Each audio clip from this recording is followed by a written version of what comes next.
बिस्मिल्लाहिर्रहमानिर्रहीम।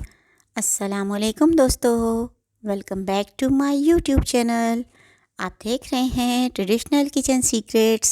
अल्लाह से दुआ करती हूँ आप जहाँ रहें खुश रहें, आबाद रहें और अल्लाह ताला आपको अपनी हिफ्ज़ व अमान में रखे, आमीन। तो दोस्तों, आपसे गुजारिश है, अगर आप नए हैं तो प्लीज़ मेरे चैनल को सब्सक्राइब करें, वीडियो को फुल वॉच करें, शेयर करें, लाइक करें, कमेंट करें। तो आज हम बनाने जा रहे हैं आलू गोश्त अपने किचन में।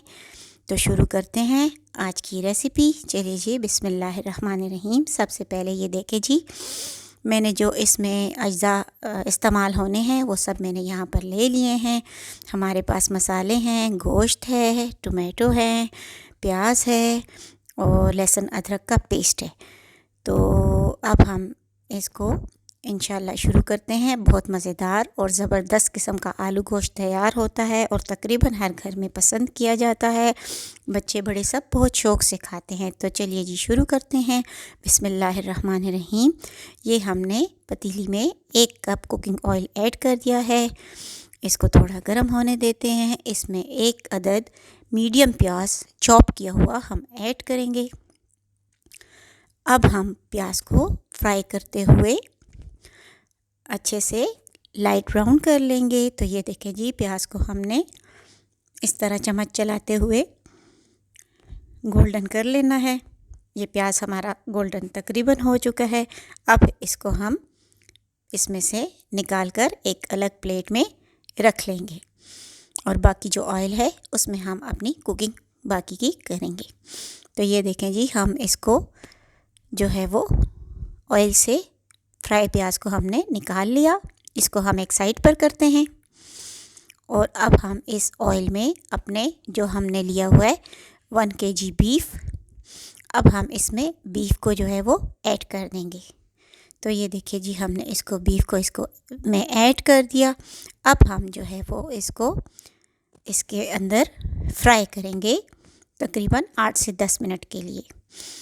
इससे जो है वो देखें बीफ का कलर चेंज होने लगा है। हम इसको अच्छे से भून रहे हैं इसी ऑयल के अंदर। अब हमने इसमें शामिल कर दिया है 1 टेबल स्पून लहसुन अदरक का पेस्ट और साथ में हमने 1 टीस्पून गरम मसाला ऐड कर दिया है। अब हम इनको इन चीज़ों के साथ अच्छे से भून लेंगे। तकरीबन 2 से 3 मिनट हम इस गोश्त को लहसुन अदरक के पेस्ट और गरम मसाले के साथ अच्छे से भून लेंगे। तो इसमें बहुत ज़बरदस्त किस्म का अरोमा जो है वो शामिल हो जाएगा। अब जा रहे हैं इसमें सारे इसमें मसाले। 1 टेबल स्पून लाल मिर्च, नमक हस्बे ज़ायक़ा, 1 टीस्पून हल्दी पाउडर, 1 टेबल स्पून धनिया पाउडर और 1 टेबल स्पून करी पाउडर। तो ये सारे मसाले जो हैं वो अब हम इस गोश्त में ऐड कर देंगे। ये देखें जी, मसाले चले गए गोश्त के अंदर। अब दोबारा से हम इसकी भुनाई करेंगे इन मसालों के साथ। तो जितना अच्छा आप भूनेंगे गोश्त को, इतनी अच्छी और मज़ेदार जो है वो डिश तैयार होगी। तो ये देखें, मसालों के साथ भी गोश्त को हमने भून लिया।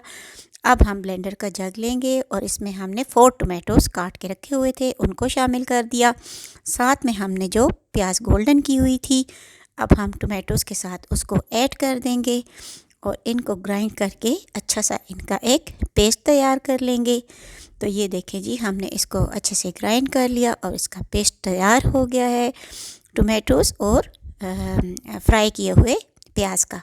इसको हमने गोश्त में ऐड कर दिया और अब हम जो है वो थोड़ा सा इसमें जग में, मिक्सी के जग में पानी डालकर वो भी इसमें ऐड कर देंगे ताकि ये टमाटोज़ जो हैं वो सारे के सारे इसमें शामिल हो जाएं। अब थोड़ा सा हम इसको इनके साथ मिक्स करेंगे। ये गोश्त को हमने अच्छे से टमाटोज़ और प्याज के पेस्ट के साथ मिक्स करके अब हम इसको ढककर इतनी देर तक पकाएंगे कि टमाटोज़ जो हैं वो अच्छे से भुन जाएं और घी जो है वो अलग होने लगे। तो इसका मतलब है कि अब हमारा गोश्त जो है वो अच्छे से भुनकर तैयार हो चुका है।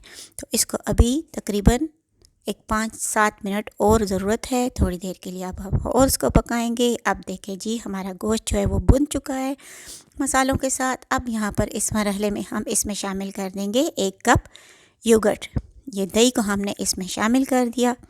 अब दही के साथ हम इसको थोड़ा सा भून लेंगे ताकि दही का पानी खुश्क हो जाए और इसका जायका भी जो है वो गोश्त में अच्छी तरह जो है वो शामिल हो जाए। तो ये हमारा गोश्त भुन चुका है। यहाँ पर हाफ़ kg पोटैटोज़ मैंने पील करके रखे हुए थे। अब इनको हम इसमें शामिल कर देंगे।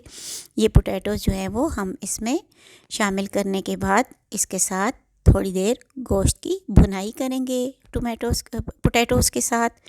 तो ये देखें जी, हमने इसमें शामिल कर दिए। अब हम इसको चमचे से अच्छी तरह मिक्स कर देंगे, भुनाई कर देंगे 4 से 5 मिनट। और अब हमने इसमें तकरीबन 2 से 3 गिलास पानी हमने इसमें ऐड कर दिया। अब हम इनको ढक कर थोड़ी देर के लिए कुक करने के लिए 15 से 20 मिनट के लिए मीडियम आंच पे पकाएंगे ताकि गोश्त तो हमारा गल चुका है। अब हमारे आलू भी जो हैं वो गल जाएं और मज़ेदार सा आलू गोश्त तैयार हो जाए।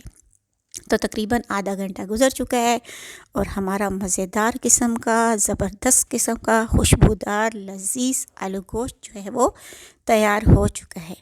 तो ये देखें जी, इंतहाई लज़ीज़ और खुशबूदार माशाल्लाह ज़बरदस्त किस्म का हमारा आलू गोश्त तैयार हो चुका है। तो अब हम इसको डिश आउट कर लेते हैं। तो ये देखें जी, हमने इसको डिश में निकाल लिया है और कुछ हरी मिर्चों से और हरे धनिए से हमने इसको गार्निश कर दिया है। आप इसको रोटी के साथ, पराठे के साथ, नान के साथ खाएं। इंतहाई लज़ीज़ और मज़ेदार है। तो उम्मीद करती हूँ आपको आज की रेसिपी पसंद आई होगी। प्लीज़ मेरे चैनल को सब्सक्राइब करें, वीडियो को वॉच करें, लाइक और कमेंट करें और अपने फ्रेंड्स एंड फैमिली के साथ शेयर करें। तो मिलते हैं अगली दफ़ा एक नई रेसिपी के साथ। ओके जी, अल्लाह हाफ़िज़।